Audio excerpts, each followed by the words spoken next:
Let's hone in on Disney a bit more and bring in Needham analyst Laura Martin, who joins us via the telephone. I want to ask you what Dan just closed with. He was talking about Kevin Mayer. We made such a big deal last year about Disney Plus, and Kevin Mayer has been part of the digital force at Disney. What happens to him? Well, I think that's going to be the challenge for the new CEO is he's got to keep these really mission-critical content and distribution people in place.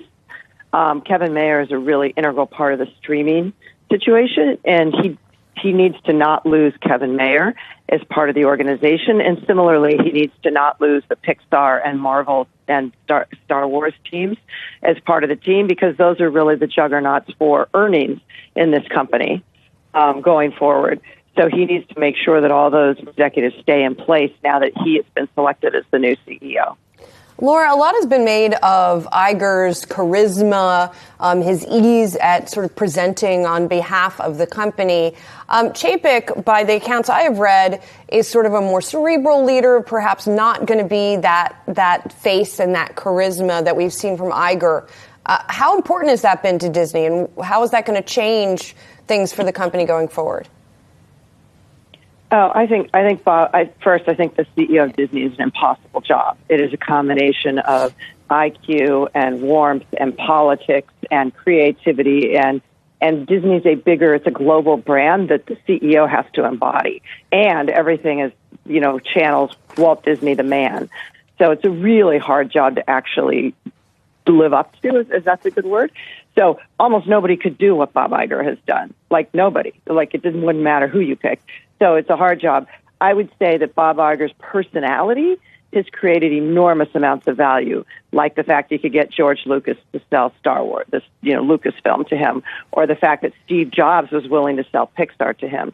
Bob Iger has created a lot of value because Fox, Rupert Murdoch was willing to sell $70 billion of assets to Disney and take shares in return, and mandated that Bob Iger stay longer, because they were giving up, they were going to hold so many shares. So, I think people really do trust him as a business builder and as a high-integrity person. And so the new Bob is going to have to follow in those footsteps. And if he doesn't have the personality that the old Bob Iger did, he won't create as much value through that type of personality that the old Bob Iger did. Hi, Laura. Mattie Duppler here. So that's my question for you. Where does the stock go from here, particularly for taking the chief of parks, which were going to be under pressure because of coronavirus? We know Shanghai's been closed and other properties in Asia. Where do you think the stock's going to go with this new leadership in this transition, especially if you're keeping those other leadership positions in place for the streaming and the content and direct-to-consumer entities? I think shares fall, because Disney's EPS is under downward pressure because of losses at the Fox assets. Iger has told us he's going to go work on for 2 years, which implies it's worse than we think, that he needs 2 years to fix those, and because Disney is investing in streaming.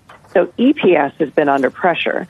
What's held the stock up is that Bob Iger has a 15-year track record of creating value, so people are giving him the benefit of the doubt. Now, with him not in charge of the day-to-day operations any longer, you're going to have EPS under pressure still, but with a guy that's unproven in the top job, I think shares fall. Laura Martin of Needham, thank you very much. We'll keep an eye on those shares. They are falling in today's session.